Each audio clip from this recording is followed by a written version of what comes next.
Hello everyone, आप सबका स्वागत है अनअकैडमी के इस प्लेटफॉर्म पे let's crack management exams with us. I am Ritu and those have been following this space regularly and watching my sessions, previous sessions. आप जानते होंगे कि हमने वर्बल रीजनिंग सेक्शन के काफ़ी इंपॉर्टेंट टॉपिक्स कवर कर लिए हैं. We are on the path of cracking the verbal reasoning module. And पिछले सेशन में जो हमने किया था वो था पैराग्राफ समरी, जो एक बहुत इंपॉर्टेंट एरिया है वर्बल रीजनिंग का. और मैंने आपको प्रॉमिस किया था कि जो हमारा नेक्स्ट सेशन होगा उस सेशन में हम सॉल्व करेंगे different other types of questions para summary से मिलते जुलते ही. सो ये जो सेशन है वो वही सेशन है. इस सेशन की शुरुआत करने से पहले I would like to remind you guys, if those have not already subscribed, please subscribe. Guys, let's crack management exams. Get the subscription, get the plus subscription. It is very important. Why is it very important, guys? Because especially in this time that we're facing right now, I'm sure all of you are worried about कि हमारे preparation को क्या होगा. How are we going to prepare materials, books, where do we get it from? So my answer is, guys, please subscribe to this platform and all of it will come to you at the click of your button. And I will make sure कि जो आपका verbal reasoning vocabulary section है, grammar section है और RC का जो part है, ये सब जो मॉड्यूल्स है उसकी प्रिपरेशन की जो जिम्मेदारी है वो मैं लेती हूँ. I will take you through all of this. I will take you through all the technique strategies that you need to know, so you do not even have to worry about it.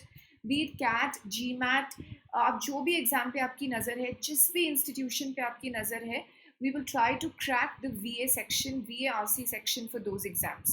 So साथ ही साथ VRC section के साथ ही साथ other subjects भी है, other modules भी है जिसके प्रिपरेशन के बारे में आपको डेफिनेटली फोकस करना पड़ेगा. सो ये जो डेली लाइव क्लासेस है जो इस प्लेटफॉर्म पे आपको मिलेंगे, with unlimited access of one time subscription, आपको जो क्लासेस है वो डिफरेंट एजुकेटर्स की क्लासेस और सेशंस मिलेंगे. सारे टॉपिक्स आपके कवर हो जाएंगे. आपको डिफरेंट टेक्निक्स, डिफरेंट स्ट्रैटेजीज पता चलेंगे, different ways of solving the question पता चलेंगे, जो बहुत इंपॉर्टेंट है. और ये सब आपको मिलता है वन टाइम सब्सक्रिप्शन एक्सेस पे. लाइव क्लासेस क्यों इंपॉर्टेंट है? लाइव क्लासेस इसलिए इंपॉर्टेंट है ताकि आप अपने डाउट्स जो है वो एजुकेटर के साथ सॉल्व कर सकते हैं. अगर आपको लगता है कि इस क्वेश्चन को सॉल्व करने का क्या ये जो मेरा तरीका है वो सही है या नहीं, ये टेक्निक मुझे एक बार समझ में नहीं आया कि सर और मैम आप मुझे एक और बार समझा दीजिए. सो ये सब जो होगा वो लाइव क्लासेस के ज़रिए होगा. So that is very important. और सिलेबस कंप्लीशन की आपको फिक्र करने की कोई ज़रूरत नहीं है. I am telling you this again and again. जो लोग ये मॉड्यूल देख रहे हैं वो देख रहे हैं कि हम कैसे स्टेप बाय स्टेप हमारी वर्बल रीजनिंग सेक्शन को क्रैक करते जा रहे हैं. वर्बल रीजनिंग का जो मॉड्यूल है उसका हम प्रिपरेशन करते जा रहे हैं, right from para jumbles, odd man out, para completion, different types of questions. When we come to other modules like vocabulary, grammar, तब भी हम देखते जाएंगे कि स्टेप बाय स्टेप बेसिक से लेके एडवांस तक हम अपना पूरा का पूरा सिलेबस कैसे कंप्लीट कर सकते हैं. If you're not able to watch the live classes, guys, you can definitely download the videos, watch it from the comfort of your homes, anywhere, anytime when you're traveling. If and there's not going to be a language barrier. आप देख रहे हो कि मैंने English को किस तरह से आपके लिए सिंपल बना दिया है. लैंग्वेज बैरियर अगर है आपको तो फिर भी आप डीमोटिवेट मत होइए. You can still crack these exams, you can still be one of the top rankers and you can still get into the educational institution of your choice. So जैसे मैंने बोला कि जो आप प्लेटफॉर्म प्लस पे एक बार सब्सक्राइब करेंगे, आप डाउट्स क्लियर कर सकते हैं, लाइव पोल्स होंगे, इंटरेक्शन होगा, आपको डेली रिपोर्ट्स मिलेंगे जो बहुत इंपॉर्टेंट है. क्योंकि आपको जानना है कि आप दूसरों के कंपैरिजन में कहाँ खड़े हो. आपको जानना है कि दूसरों के कंपैरिजन में आपका परसेंटाइल क्या हो सकता है कैट एग्ज़ाम में, क्योंकि परसेंटाइल बहुत मैटर करता है. वही डिसाइड करेगा कि आपको कौन सी इंस्टीट्यूशन में सीट मिलेगी. लर्निंग मटेरियल डाउनलोड करके आप बार बार रिवाइज कर सकते हो, स्ट्रैटेजीज़ को एक बार वापस पढ़ सकते हो और क्वेश्चन सॉल्व कर सकते हो. एंड क्योंकि हम जानते हैं कि जो कैट और मैनेजमेंट एग्जाम्स का प्रिपरेशन से काफ़ी सारे मैनेजमेंट एग्जाम्स, तो हमें एक लॉन्ग टर्म प्लान चाहिए. So please subscribe to the 12-month plan और the 24-month plan. 1 month 3 months guys इन सब चीज़ों को कवर करने के लिए काफ़ी नहीं है. That is my suggestion. क्योंकि काफ़ी क्यों नहीं है, क्योंकि अलग अलग एग्जाम्स के डिफरेंट सिलेबस है, अलग अलग एग्जाम्स के डिफरेंट स्ट्रैटेजीज हमें डिस्कस करने पड़ेंगे. So subscribe to either the 12 months plan और the 24 months plan. Use my code Ritu MBA, और अगर आप ये कोड यूज़ करोगे तो आपको अपने कोर्स फी पे फ्लैट 10% डिस्काउंट मिलेगा. So get this 10% off and use my code Ritu MBA. Okay, right now let's come to the session of today. So जो हमने पैरा समरी किया था, मैंने आपको बोला था कि उसके मिलते जुलते हम कुछ क्वेश्चंस ट्राई करेंगे आज. जो उसी का जो एक ऑफशूट है, एक दूसरा हिस्सा है, वो है रीस्टेटमेंट. अब कुछ स्टूडेंट्स जो है वो डायरेक्शंस केयरफुली नहीं पढ़ते एग्जाम में. कई बार जो ये पैरा समरी के क्वेश्चंस है उनके डायरेक्शंस हमें बताते हैं कि एक्चुअली हमें करने क्या है. कई बार आता है please select the best summary from the given alternatives. कई बार आता है please select the best restatement from the given alternatives. कई बार आता है please select the best essence of the passage. आता है please select the author's position. So ये समझना बहुत ज़रूरी है कि जैसे डायरेक्शन चेंज होता है वैसे ही हमारा अप्रोच भी चेंज होगा. सो रीस्टेटमेंट के क्वेश्चन का क्या अप्रोच होगा. पहले let's understand what is restatement question. Restatement का मतलब ये है कि आपको एक पैराग्राफ दिया जाएगा, 4 ऑप्शंस दिए जाएंगे, आपको सिलेक्ट करना है कौन सा ऑप्शन उस पैराग्राफ के सेम मीनिंग को डिफरेंट वर्ड्स में प्रेजेंट करता है. वर्ड्स डिफरेंट हो सकते हैं, प्रेजेंटेशन लैंग्वेज अलग हो सकता है, पर मीनिंग पैराग्राफ का सेम ही रहना चाहिए. That is the meaning of restatement guys. So restatement करते वक्त हमें कुछ इंपॉर्टेंट पॉइंट्स का ध्यान रखना पड़ेगा. Let's understand these points guys. Let's start from the first point. Focus on capturing the essence of the para. जो पैरा का जिस्ट है, जो पैरा का एसेंस है, जो पैरा का मेन आइडिया है, वो बिल्कुल भी खोना नहीं चाहिए, वो बिल्कुल भी चेंज नहीं होना चाहिए, वो बिल्कुल भी डिस्टॉर्ट नहीं होना चाहिए. डिस्टॉर्शन पे हमने काफ़ी डिस्कशन किया था पिछले सेशन में. So go back, those who not watch that video, please watch the video on para summary. We have discussed distortion exactly होता क्या है. सो एसेंस नहीं चेंज होना चाहिए. जो कंटेंट होता है, पैराग्राफ को हम स्प्लिट कर सकते हैं मेन पॉइंट्स में और सपोर्टिंग पॉइंट्स में. समरी करते वक्त हमने डिस्कस किया था कि मेन पॉइंट्स होने चाहिए, सपोर्टिंग आइडियाज हो ना हो, मेन पॉइंट्स होने चाहिए. एसेंस में भी, रीस्टेटमेंट में भी मेन पॉइंट्स तो होने ही चाहिए. सपोर्टिंग पॉइंट्स भी रीस्टेटमेंट में हो सकते हैं, पर मेन पॉइंट्स डेफिनेटली होने चाहिए. कॉन्टेक्स्ट नहीं बदलना चाहिए. मैं बार बार आपको बता रही हूँ, कॉन्टेक्स्ट का मतलब है time and place. Passage India के बारे में रीस्टेटमेंट में इंडिया वर्ड होना चाहिए. Passage is about 21st century, restatement में 21st सेंचुरी होना चाहिए. आइडिया बिल्कुल बदलना नहीं चाहिए.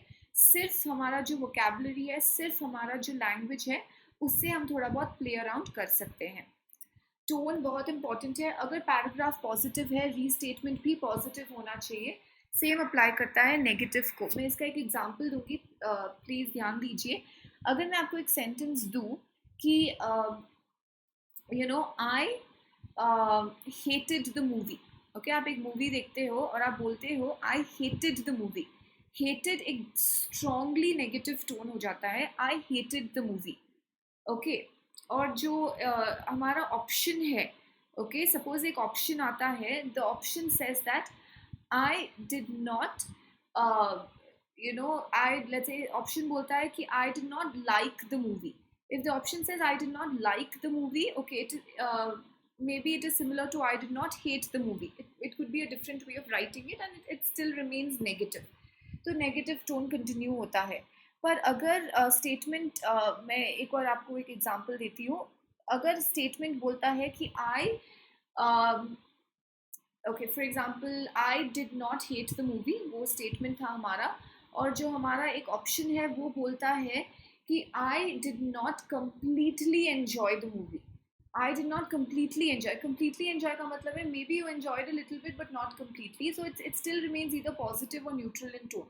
बट पैराग्राफ है I hated the movie, so वो बहुत स्ट्रांगली नेगेटिव है. तो हमें डिफ्रेंशिएट करना पड़ेगा स्ट्रांगली नेगेटिव क्या है, पॉजिटिव क्या है, न्यूट्रल टोन क्या है, और वो टोन को हमें कंटिन्यू रखना पड़ेगा.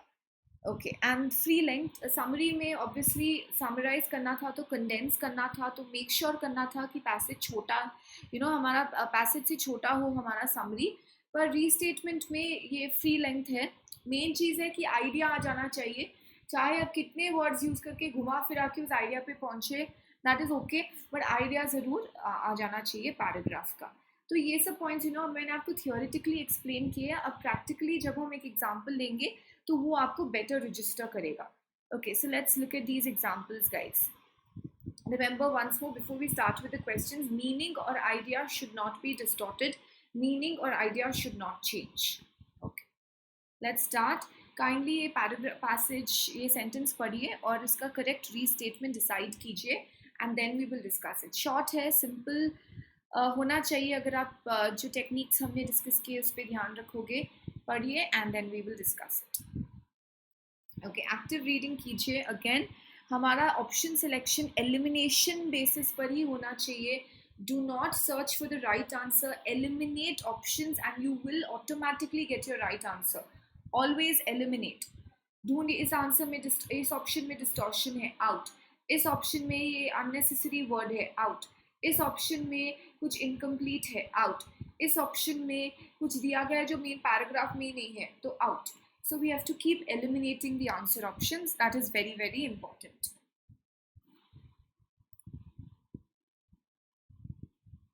Okay, passage पढ़ना. Again, I'm telling you, active reading कीजिए. समझिए पढ़ते पढ़ते, ताकि हमें बार बार पढ़ कर टाइम नहीं वेस्ट करना पड़े. Okay, आइए पैराग्राफ और पैसेज को साथ में अटेम्प्ट करते हैं. The global community has acknowledged the essential important role that women play. Context यहाँ पर है women. It's not about humankind in general. It's not about men. It's about women. Play in maintaining the peace and prosperity, especially in war-torn areas. Especially का मतलब है खासकर in war-torn areas. So paragraph है कि women एक बहुत important role play करते हैं पीस और प्रोस्पेरिटी मेंटेन करने में, खासकर उन एरियाज में जो जहाँ पे वॉर चल रहे हैं, जो वॉर टोन एरियाज हैं. और इस बात को ग्लोबल कम्युनिटी अच्छे से मान चुकी है और एक्नॉलेज कर चुकी है. Okay, now let's come to the options. First one, in war torn areas the global community found evidence of the essential role. Now आप सोचिए, एविडेंस के बारे में पैराग्राफ कुछ बोलता है या नहीं? क्या कोई भी वर्ड है पैराग्राफ में जो पॉइंट करता है एविडेंस, डेटा, एग्जाम्पल के बारे में? नहीं. सो ये एक अननेसेसरी वर्ड है जो पैराग्राफ में नहीं था. सो ए हमारा देखिए मैंने एलिमिनेट कर दिया. Okay, B, it has been globally acknowledged that women play a crucial role. Crucial role is correct ना, it same as essential role. इसी को तो बोलते हैं रीस्टेटमेंट. मीनिंग सेम है पर डिफरेंट वर्ड्स यूज किए गए हैं. In war-torn areas, in maintaining peace and prosperity. एक बार हम इसे होल्ड पे रखते हैं. C, women play an important role in peace and prosperity in war-torn areas has been acknowledged by the global community. ठीक है, women है, peace and prosperity है, war-torn areas है, global community ने acknowledge कर लिया, वो भी है. तो ये ऑप्शन को भी एक बार हम होल्ड पे रख लेते हैं. D, women play a vital role. vital बोलो, crucial बोलो, essential बोलो, बात तो एक ही है. So ये allowed है. In peace and prosperity, particularly in war-torn areas, has been acknowledged by the global community. Now हमने डिस्कस किया था पैरा समरी के वक्त भी कि it's all a game of comparison. You know, lots of times यही situation आता है कि हम ऑप्शंस में स्टक हो जाते हैं कि कौन सा ऑप्शन चूज करें. तो इस वक्त इम्पॉर्टेंट है कि हम ऑप्शंस को कंपेयर करें और ढूंढें कि किस ऑप्शन में क्या डिफरेंस है. सिमिलैरिटीज खोजने से कुछ नहीं मिलेगा. सिमिलैरिटीज तो तीनों ऑप्शन में विमेन है, क्रूशियल रोल है, पीस है, प्रोस्पेरिटी है, ग्लोबल कम्युनिटी है, वॉर टोन एरियाज है. डिफरेंस ढूंढना इंपॉर्टेंट है. सो अगर आप ऑप्शन बी और सी देखोगे, सो it talks about in war torn areas. In war torn areas. अगर आप ऑप्शन डी देखोगे, ये बोलता है particularly in war torn areas. अगर आप क्वेश्चन पे ध्यान दोगे, क्वेश्चन भी बोलता है specially in war torn areas. Women peace and prosperity तो मेंटेन करते ही हैं, खासकर वॉर टोन एरियाज में. पैसेज सिर्फ वॉर टोन एरियाज के बारे में नहीं है, पैसेज जनरल है, पर as a emphasis it's laying on war torn areas. So कौन सा ऑप्शन और क्लोजर है मेन क्वेश्चन के लिए? सिर्फ इन वॉर टोन एरियाज या particularly in war torn areas? मैं बोलूँगी particularly in war torn areas, क्योंकि पैराग्राफ में मेंशन्ड है specially in war torn areas. So इस बेसिस पे, डिफरेंस और कंपैरिजन के बेसिस पे हमारा जो आंसर ऑप्शन आता है वो होता है D. I hope you understood this guys. Elimination बहुत इंपॉर्टेंट है, ऑप्शन कंपैरिजन इंपॉर्टेंट है, तब जब तक आप ऑप्शन कंपेयर नहीं करोगे, डिफरेंस फाइंड आउट नहीं करोगे, be it RC, be it para summary, be it para completion, आपको राइट आंसर्स नहीं मिलेंगे। ओके राइट, एक और क्वेश्चन ट्राई करते हैं। ओके प्लीज़ इस क्वेश्चन को एक बार गो थ्रू कीजिए। ऑप्शंस भी मैंने डाल दिए हैं। जिन लोग का स्पीड थोड़ा फास्टर है, आई होप आप लोग आंसर्स रेडी रखोगे तब जब तक मैं डिस्कस करना स्टार्ट करूँगी। अब हमें एक्यूरेसी पे फोकस करना है, साथ ही साथ रीडिंग स्किल्स भी हमें इम्प्रूव करने हैं। ओके रीड करना स्टार्ट कीजिए गाइस, डिफरेंट मटेरियल्स। मैं आपको बार बार बोलती आ रही हूँ कि टॉपिक्स हर जगह से आ सकते हैं, हर टॉपिक हर सब्जेक्ट एरिया से आ सकते हैं। हमें डिफरेंट आर्टिकल्स पढ़ने का अनुभव या एक्सपीरियंस होना चाहिए, and only that will help us.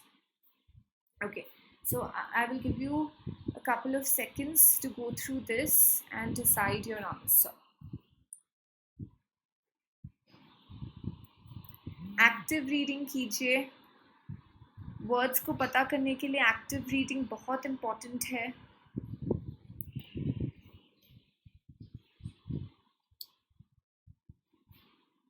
Eliminate कीजिए ऑप्शन को, it's all about comparison. Eliminate कीजिए, you will be left with your right answer, that is very important guys.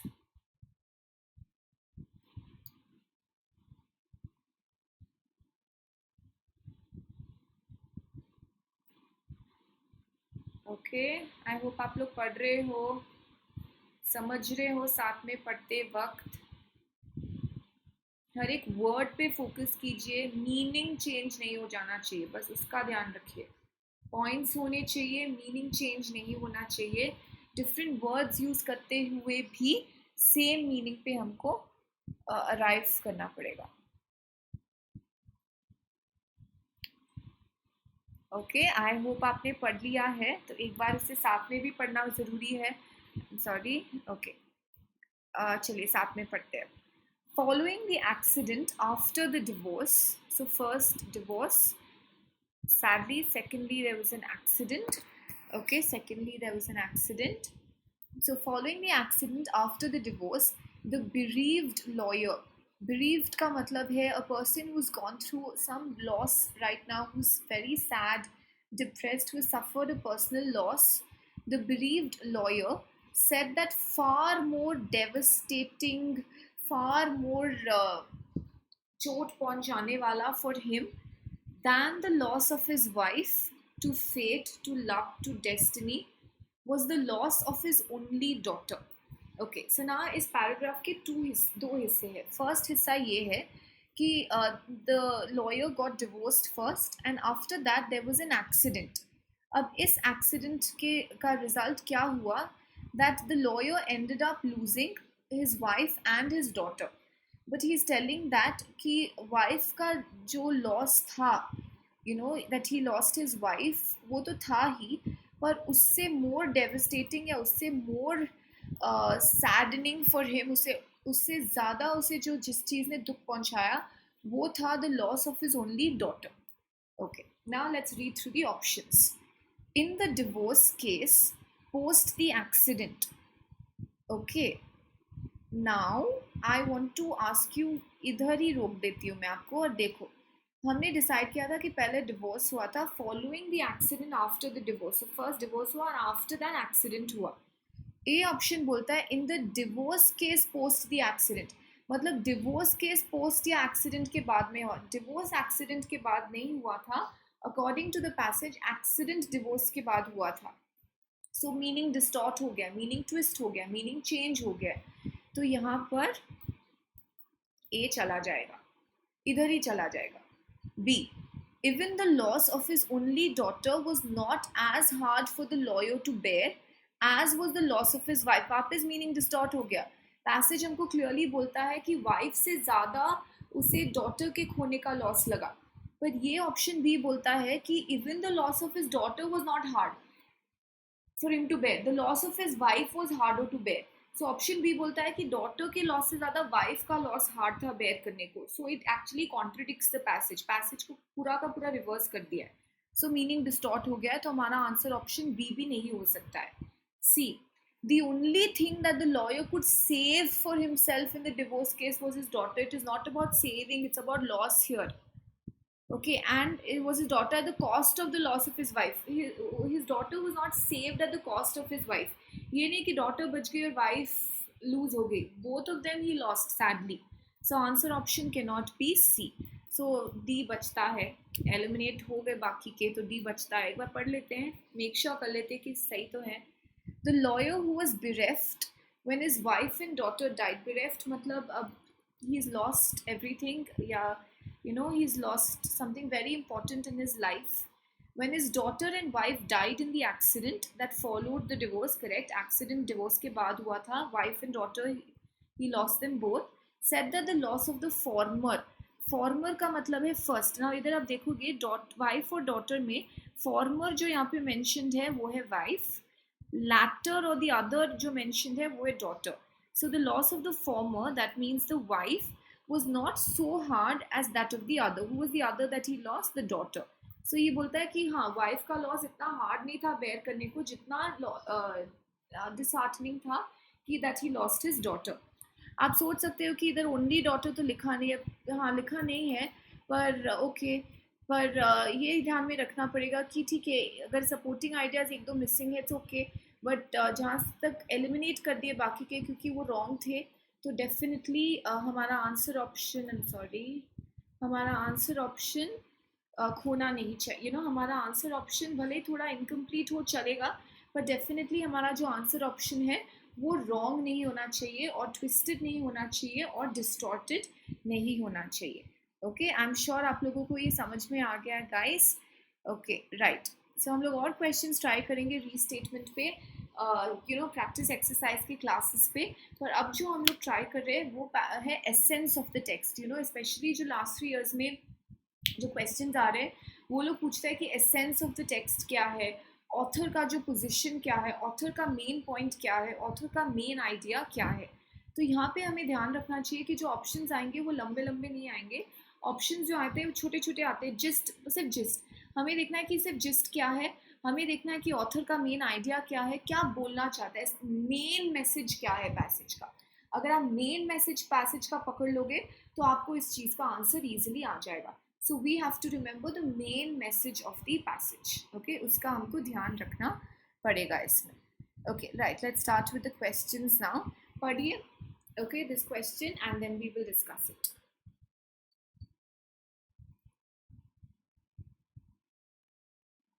It's a passage on politics. देखिए, कई कई तरह के passages आते हैं, कई कई जगहों से आते हैं.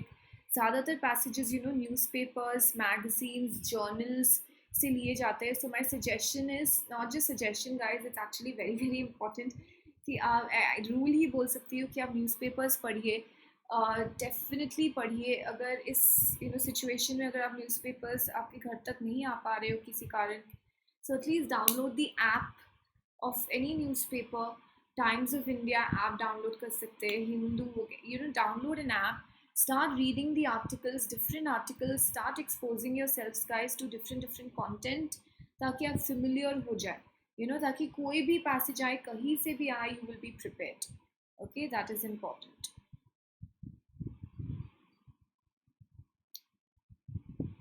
Okay, so I'm sure आपने पढ़ लिया है. एक बार हम साथ में भी पढ़ लेते हैं. Okay, now let's see this.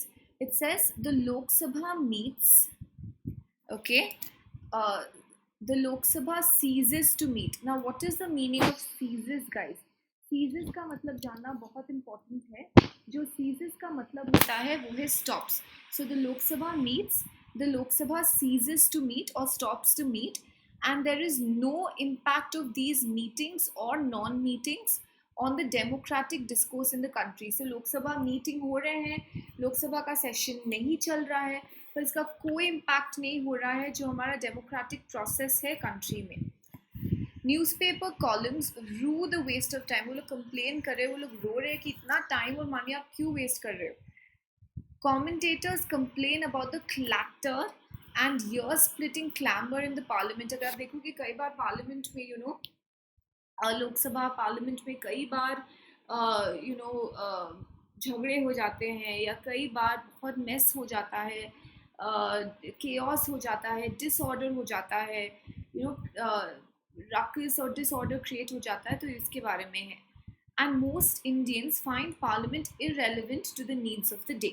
तो अगर आप इसे ध्यान से पढ़ोगे, so this passage says कि मीट कर रहे हैं, नहीं मीट कर रहे, डेमोक्रेटिक प्रोसेस सफ़र कर रहा है कंट्री में, और सब लोग रो रहे हैं इसके बारे में, सब लोग कंप्लेन कर रहे हैं, न्यूज़पेपर्स कंप्लेन कर रहे हैं, कमेंटेटर्स कंप्लेन कर रहे हैं, पब्लिक तक, मोस्ट इंडियंस तक कंप्लेन कर रही है. ओके, सो अब हम लोग देखते हैं हमारे options.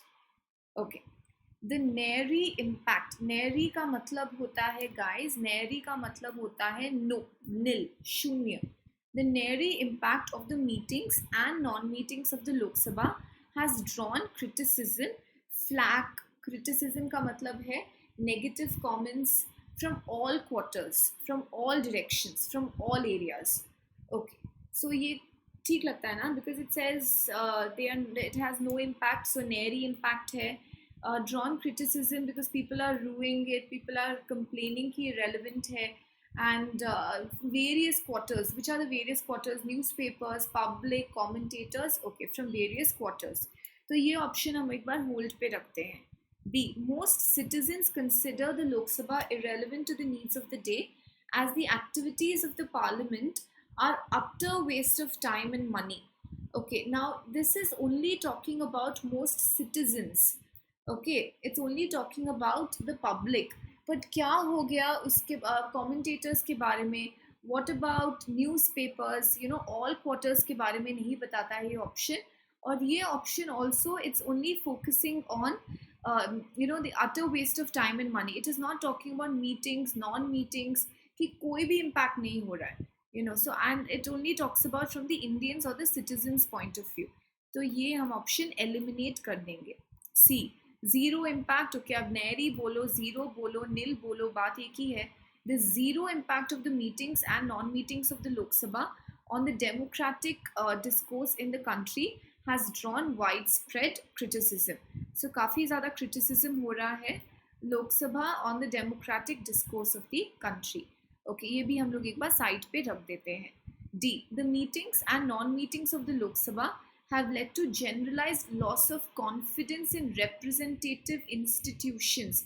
You will see that इसमें जो words use हुए हैं, you know, those are not directly justified in the passage. ये थोड़े और अलग से वर्ड्स यूज हुए, अलग से थोड़ा आइडिया जा रहा है. ओके, नाउ हमने ऑप्शन डिसाइड किया था या तो ए या तो सी.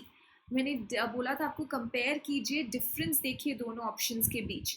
सो जो ए बोलता है, सिमिलैरिटी देखोगे तो आपको आंसर नहीं मिलेगा. अगर आप सिमिलैरिटी देखोगे तो इसमें भी नेरी इम्पैक्ट है, सी में भी जीरो इम्पैक्ट है, इसमें भी मीटिंग्स एंड नॉन मीटिंग्स है, इसमें भी मीटिंग्स एंड नॉन मीटिंग्स है, इसमें भी लोकसभा है, इसमें भी लोकसभा है, इसमें भी क्रिटिसिज्म है, इसमें भी वाइड स्प्रेड क्रिटिसिज्म है. तो अगर आप सिमिलैरिटी देखोगे ना तो आपको आंसर नहीं मिलेगा, आपको डिफरेंस देखना पड़ेगा. तो ए और सी में जो डिफरेंस है वो ही ये. सी में जो है डेमोक्रेटिक डिस्कोर्स है, ए में जो है डेमोक्रेटिक डिस्कोर्स नहीं मेंशन हुआ है. पैसेज में जो है हमारे डेफिनेटली डेमोक्रेटिक डिस्कोर्स मेंशन हुआ है, सेकंड लाइन में मेंशन हुआ है डेमोक्रेटिक प्रोसेस सफ़र कर रहा है. सो हमारा answer option, better answer option कौन सा होगा जो हमें पूरा मीनिंग देता है और साथ में कोई डिस्टॉर्शन भी नहीं होता है, वो है सी. डेमोक्रेटिक डिस्कोर्स के कारण ए ऑप्शन छूट जाता है. ओके, आई एम श्योर आप लोगों ने समझ लिया. देखिए टेक्निक समझिए. मैं जानती हूँ कि सेम क्वेश्चन एग्जाम्स में आए नहीं है, सेम वो नहीं आ सकते, राइट, हम नहीं कह सकते, पर टेक्निक समझिए क्योंकि सेम टेक्निक, इसी पैटर्न के क्वेश्चन तो एग्जाम्स में आते हैं, ऐसे ही क्वेश्चन आते हैं. टेक्निक समझना और जो जिस तरह से मैंने सॉल्व किया है वो प्रोसेस समझना बहुत बहुत ज़्यादा इम्पोर्टेंट है. ओके, आई होप आप सबको ये समझ में आ गया होगा. Right, let's try out one more question guys. एक और क्वेश्चन देखते हैं. जब तक हम क्वेश्चन सॉल्व नहीं करेंगे हमें स्ट्रैटेजीज अप्लाई करने का मौका नहीं मिलेगा. Okay, so go through this.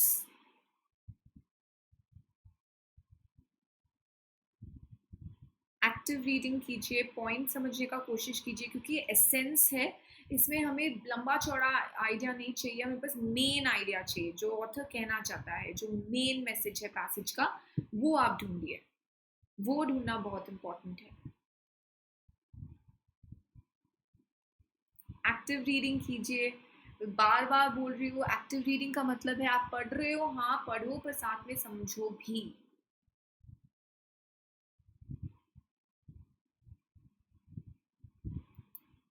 Management से रिलेटेड पैसेज है।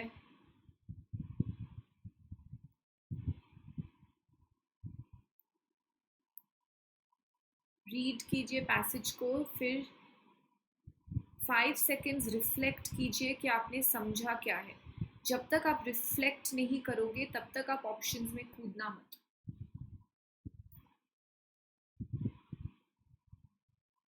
ओके, आइए अब इसे साथ में एक बार पढ़ते हैं। Occasionally, sometimes, in an organization, what the management values may not seem important to employees. Management का जो values होता है, जो management को important लगता है, वो employees को important नहीं लग सकता है कभी कभी। Okay, the different understandings on the significance and reasons for diversity policies is the gap between good intentions and effective outcomes. We are talking about diversity policy, पर एक बार थोड़ा और पढ़ते ताकि हमें ठीक से समझे क्या है ये। Today many companies are striving to, working hard to, towards building a diverse का मतलब है all inclusive, different, diverse workforce वो होगा जहाँ पे वुमेन भी है, जहाँ पे फ्रेशर्स भी है, जहाँ पे स्पेशली एबल्ड पीपल भी है, जहाँ पे डिफरेंट बैकग्राउंड से लोग हैं, जहाँ पे फ्रेशर्स डिफरेंट एरिया से लोग आए हुए हैं, एंड इंक्लूसिव, ऑल इंक्लूसिव, सबको मिला के चलने वाला वर्कफोर्स।